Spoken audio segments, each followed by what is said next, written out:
Regla del Hospital. Bueno, como ya vieron algo, la regla del Hospital nos va a ayudar a salvar indeterminaciones de todo tipo, o sea, a la larga de todo tipo, las 7 indeterminaciones que ustedes ya conocen. Gente, por favor, pongan mute, que se está escuchando ahí un golpeteo. Entonces, la regla del Hospital nos va a ayudar a resolver límites con las 7 indeterminaciones que ustedes conocen. Sin embargo, de entrada, la regla del Hospital nos sirve para resolver indeterminaciones del tipo 0 sobre 0, infinito sobre infinito. Las otras 5 indeterminaciones hay que hacer alguna manipulación algebraica para llevarla al tipo 0 sobre 0, infinito sobre infinito, y ahí recién aplicar la regla del Hospital. Entonces, primero lo que vamos a hacer es enunciar el teorema de la regla del Hospital.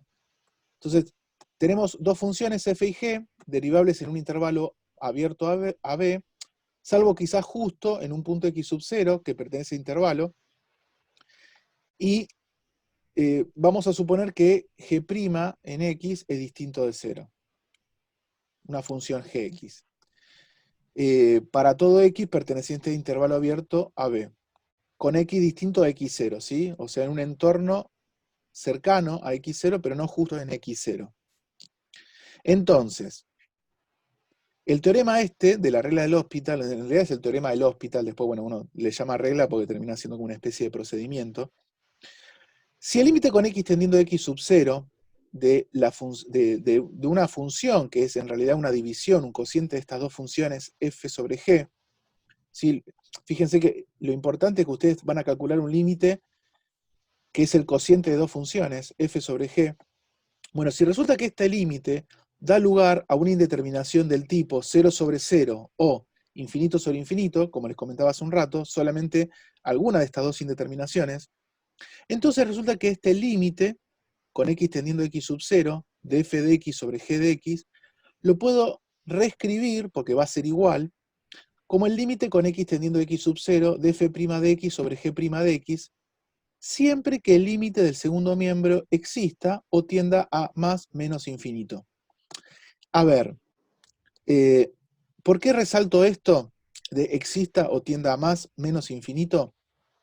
Porque si, a ver, ¿por qué uno aplica la regla del Hospital? ¿Por qué uno después, cuando tiene 0 sobre 0 o infinito sobre infinito, lo que hace es derivar arriba, derivar abajo?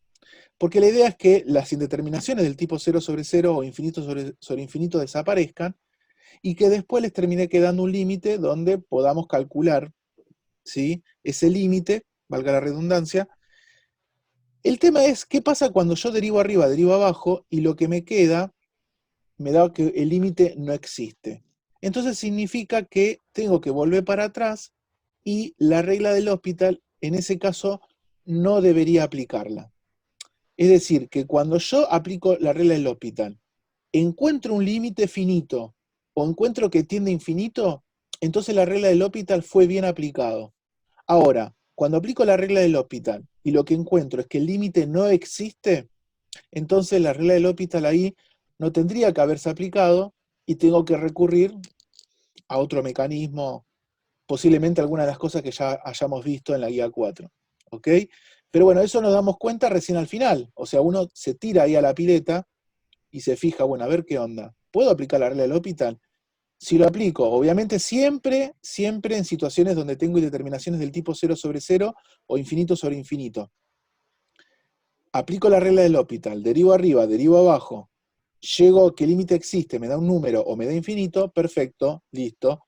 Fue bien aplicado, ese es el límite, termina el ejercicio. Pero si este límite no existe, entonces la regla del Hospital ahí no vale, tengo que volver para atrás y ver de resolver este ejercicio de otra manera y no con la regla del Hospital. ¿Sí? Así que eso hay que tenerlo muy presente, hay que tener cuidado con ese detalle. Después, bueno, una observación, la regla del Hospital también puede aplicarse a los casos en los que la variable x tiende a más y a menos infinito, ¿sí? Se puede generalizar este teorema, y bueno, todo lo que dice acá, en vez de x tendiendo a x sub 0, que x sub 0 es un número perteneciente a los reales, también vale para x tendiendo a más y a menos infinito. Y bueno, y como les comentaba, lo importante de todo esto es que la regla del L'Hopital nos va a permitir resolver límites con cualquier tipo de indeterminación, ¿sí? Entonces, de entrada, la regla del L'Hopital sirve para infinito sobre infinito o cero sobre cero. Recién ahí, cuando yo tengo estos dos tipos de indeterminaciones, puedo aplicar la regla del L'Hopital. Después, en los siguientes casos, como por ejemplo infinito menos infinito, cero por infinito, ahí tengo que hacer alguna manipulación para llevarlo a infinito sobre infinito y cero sobre cero. Y finalmente, estos tres casos que involucran potencias, ¿sí? Ahí hay que hacer una receta, bueno, receta queda medio feo, un procedimiento un poquito más largo que nos lleva a una indeterminación del tipo cero sobre cero e infinito sobre infinito. Acá vamos a tener que aplicar logaritmos, ¿sí? En el procedimiento, y recién ahí van a aparecer indeterminaciones de este tipo, cero sobre cero, infinito sobre infinito, y ahí vamos a poder aplicar la regla del L'Hopital. Entonces, de alguna manera directa, cero sobre cero, infinito sobre infinito, o indirecta, que son en los otros 5 casos, la regla del L'Hopital nos va a ayudar a resolver estos límites con estas indeterminaciones, ¿sí? Entonces, bueno, empecemos con los ejemplos, que preparé unos cuantos como para que quede bien claro todo este tema.